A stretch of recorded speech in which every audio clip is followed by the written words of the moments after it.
Bonjour tout le monde. Bonjour.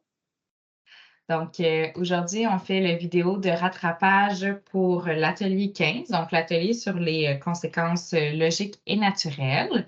Dans le fond, cette semaine, avec les participants, là, on a vu la différence d'entrée de jeu entre les conséquences logiques et naturelles. Une conséquence naturelle, dans le fond, c'est quelque chose qui se produit de façon naturelle, là, immédiatement après le comportement. Là, tu sais, comme par exemple, ne pas mettre ses bottes l'hiver, vouloir mettre des souliers, ben, avoir froid aux pieds, avoir mal. Pas d'autres exemples qui me viennent en tête, là, mais c'est la logique d'une conséquence naturelle. Là. Ça se produit. Dans la maison, par exemple, on pourrait donner, tu sais, si l'enfant, on veut pas qu'il saute sur nos meubles, exemple, tu sais, qu'on peut c'est une consigne qui allie la sécurité aussi, puis qu'on le répète à l'enfant, qu'il le fait quand même. Bien, il y a de bonnes chances que s'il y avait une consigne pour sa sécurité, c'est que ça peut arriver. Malheureusement, l'enfant écoute pas la consigne. Finalement, oups, il est tombé en bas du sofa, s'est fait mal aux Mhm. pieds ou des trucs comme ça, bien, ça fait une conséquence logique, dans le fond. Oui, absolument. Dans le fond, c'est une conséquence naturelle. Ah, Une conséquence, pardon. Nat une conséquence, logique, c'est une conséquence que le parent va mettre en place suite à un comportement inapproprié de son enfant et qui est vraiment en lien direct avec le comportement inapproprié que l'enfant a eu. Souvent, c'est quelque chose qui te veut une action réparatrice ou, une action à travers laquelle il y a un apprentissage, là. Ce qu'on veut, c'est pas que l'enfant ne reproduise pas ce comportement-là par peur, par exemple d'être chicané ou d'avoir une conséquence, une punition, mais plutôt qu'il ait appris à travers ce comportement-là l'impact, là, de ses gestes puis que, ben, dans le fond, de devoir, recommencer, refaire ou tu sais, prendre action pour réparer son geste, là, ça soit quand même quelque chose qui l'amène à réfléchir que ah, ça vaut peut-être pas la peine de le faire. Donc, tu sais, des exemples de conséquences logiques, on a par exemple, si un enfant brise une tour de jouet de son petit frère, mais ça pourrait être de la reconstruire avec lui. Si par exemple, il le tape, ben, ça pourrait être de s'excuser, de faire un petit doux, de donner un bisou, d'aller chercher une glace. Donc, de rendre un petit service là, comme ça peut être quelque chose là, qui est logique. Si un enfant ne respecte pas un règlement établi avec un jeu ou un jouet, là, comme par exemple de mettre un casque pour le vélo, des trucs comme ça, ben, il peut avoir une pause là, de ce jeu-là, comme par exemple le vélo. Puis d'ailleurs, ben, c'est un des vidéos qu'on a vu là, dans cette semaine. Puis ce qui est intéressant avec cette vignette-là, c'est qu'on comprend à travers la vignette, puis on y réfléchit en groupe que les conséquences logiques, là, ça ne peut pas durer 4 ans. Parce que le but, c'est que l'enfant fasse un apprentissage à travers cette conséquence-là. Donc, on veut que l'enfant ait la chance de se reprendre, puis qu'il ait la chance de démontrer qu'il a appris et qu'il veut c'est comme collaborer là, correctement. Donc, par exemple, un enfant, tu sais, des très jeunes enfants, là, si on se rend à retirer un jouet ou à donner une pause d'un jouet parce qu'il ne l'utilise pas correctement, on parle là, d'une conséquence de quelques heures. Là. Tu sais, si ça arrive dans la matinée, peut-être en fin d'après-midi ou en soirée, on peut redonner l'occasion à l'enfant de se reprendre. Des enfants plus d'âge scolaire, là, on peut peut-être penser à une journée. Mais des conséquences d'une semaine sans jeu vidéo, là, c'est pas tout le temps logique et c'est trop long, là. On donne pas la chance à l'enfant de se reprendre. Puis souvent, c'est comme plus un but, tu sais, vengeur à quelque part ou tu sais, tu as fait vraiment un comportement inapproprié, donc tu vas souffrir, là, de ce comportement-là. Tu vas apprendre parce que ça va tellement te manquer le jeu vidéo. Tu sais, c'est pas dans l'esprit d'une conséquence, logique. Hem, c'est pas mal ça. Si on regarde, nos autres concepts, c'est Moi, sûr j'aimerais que vas-y. oui, vas-y. En fait, tu parlais justement de l'idée de l'apprentissage derrière, puis, tu sais, on a parlé tout au long aussi de ces années incroyables de l'idée d'instaurer, tu sais, une discipline de vie étant, tu sais, une espèce de le parent va être le coach, le parent va être le guide, fait qu'on essaie vraiment de cheminer. L'objectif, c'est toujours d'aller atteindre, tu sais, un autre but, d'améliorer un comportement qui peut des fois être désagréable. Fait que c'est sûr que, l'atelier dans lequel, tu sais, on allait vraiment, plus solidifier c'est quoi nos règles, c'est quoi nos valeurs à la maison, ben ça aide automatiquement à en trouver des conséquences logiques sur ce qu'on vit à la maison parce qu'on va déjà avoir défini certaines règles, certaines consignes qui font partie de notre discipline, donc notre manière de vivre, tu sais, de cheminer en famille, à la maison puis à l'extérieur.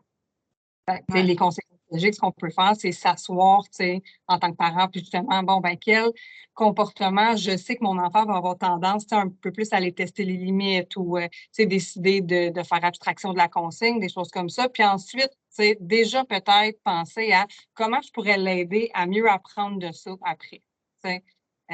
C'est vraiment dans cette lignée-là. Souvent, c'est parce qu'on veut mettre un stop au comportement, puis on veut reprendre l'autorité parentale. Puis dans la conséquence logique, oui, il y a l'idée d'être un guide avec un esprit de saine fermeté pour l'enfant, qui doit vraiment respecter les consignes de l'adulte, mais la partie qui est vraiment importante, qui fait que ça va s'imprégner dans l'enfant, le pourquoi je ne pouvais pas faire ça ou pour quelle raison je dois faire ça de cette manière-là, bien, c'est vraiment l'idée de le faire grandir puis lui faire apprendre quelque chose. Fait que, Ouais. c'est de là, je Puis, pense que c'est plus facile si on s'est assis puis on s'est dit déjà, OK, moi, ce sont mes valeurs, mes consignes, on est à l'aise avec ça. Les conséquences logiques vont être plus faciles à trouver, tu sais, pour votre réalité parentale aussi. absolument. Puis, tu sais, souvent, les conséquences logiques, c'est en lien avec les règles qui ont déjà été mises en place, donc sur les valeurs aussi qu'on a ciblées à inculquer à nos enfants. Puis, on peut donner des explications aussi à l'enfant. Tu sais, on se perd pas en explications, mais on peut lui dire, «Tu dois porter ton casque quand tu vas en vélo parce que c'est dangereux et ta tête, elle est fragile. Si jamais tu tombes, si jamais une voiture te bouscule, ben, le casque, il sert à protéger ta tête qui tu en as pas 2 têtes», tu sais. Donc on peut faire des explications comme ça qui sont courtes puis qui expliquent la raison du pourquoi parce que les enfants sont dans le moment présent, sont dans le plaisir, donc faut qu'ils apprennent aussi la raison là, de pourquoi il y a des règles à suivre, là. Donc, ça, c'est adéquat de le faire aussi là, de façon concise. Ensuite, on a aussi parlé que, comme les conséquences logiques là, ont pour but d'amener un apprentissage chez l'enfant, on ne veut pas prendre par surprise un enfant avec une conséquence logique, là. Donc, c'est correct d'annoncer quelles sont les conséquences à quel type de comportement. Puis c'est correct aussi de faire des rappels. Tu sais, si on a justement là, un enfant qui a un tempérament plus frondeur, qui s'essaie et tout ça, on peut lui rappeler la règle avant de partir en vélo. Ben, non seulement lui rappeler la règle de porter le casque, par exemple, mais aussi lui rappeler la règle que si, par exemple, je te vois pas de casque, si tu ne respectes pas cette consigne-là, tu te souviens, ce qu'on a établi, c'est qu'il y a une journée de pause de vélo. Donc, c'est correct de le rappeler aussi là, à l'enfant qui est, encore une fois, dans le moment présent. Il peut y avoir des avertissements aussi, tu sais, peut-être que la situation du vélo, ça s'applique moins, là, mais tu sais, si on est dans un contexte là, où, par exemple, 2 enfants s'excitent, tu sais, on peut leur rappeler puis leur donner un avertissement aussi avant qu'ils soient rendus à faire le comportement qu'on ne souhaite pas voir arriver. Un peu comme tu l'as dit, Geneviève, on continue, tu sais, de vouloir développer le comportement positif, le comportement opposé là, chez notre enfant. Donc, toute notre base de notre pyramide, elle est toujours là. On renforce, on on félicite les comportements appropriés qu'on voit, qu'on a la chance. Puis, idéalement aussi, une conséquence, logique, là, ben, c'est immédiat après le comportement. Donc, si par exemple, notre enfant ne respecte pas la règle de vélo, ben, c'est pas genre: «Ah, ben, finis ta soirée de vélo quand même, puis après ça, demain, il y a pas de vélo». Tu sais, c'est sur le coup, tu sais la règle, on porte le casque en vélo, c'est dangereux pour toi, tu l'as pas respecté, donc maintenant, je te demande de rentrer puis d'arrêter, là, de faire, du vélo. Donc, c'est immédiat, là, quand on voit le comportement. Ça nous permet aussi d'éviter les luttes de pouvoir, hein, si les conséquences, les règles sont bien connues, bien comprises par les enfants. Une autre optique là, de quelque chose qu'on a beaucoup parlé. Évidemment, c'est important d'aller jusqu'au bout de notre conséquence, donc jusqu'au bout de notre demande, là. C'est le même principe là, qu'on a vu précédemment. Puis, ben, c'est sûr qu'on reste en fonction de l'âge de l'enfant, hein, tout au long de ces années incroyables aussi, on en a parlé, là, l'âge développemental, où il est rendu notre enfant au niveau cognitif, dans sa compréhension, c'est sûr que c'est important de le respecter. Même Même dans le fond, principe qu'on respecte une durée ou un temps pour un enfant plus jeune, un enfant plus vieux, ben, on s'ajuste aussi au niveau de compréhension puis à ce qu'il est capable de faire comme action réparatrice. C'est pas mal le tour. Geneviève, qu'est-ce que tu en penses?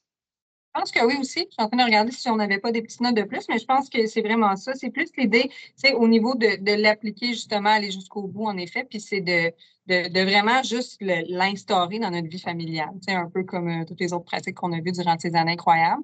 Mais je pense qu'une fois que le bout vraiment est fait, où est-ce qu'on sait, où est-ce qu'on s'en va, ce qu'on demande, on ne devrait pas non plus être comme pris pour mettre des conséquences logiques ou vivre avec des conséquences naturelles aux 3 secondes dans notre vie aussi. Là, tu sais, ça va un Non, petit non. peu de pair ça, tu sais, l'hygiène de vie, le mode de vie est déjà installé.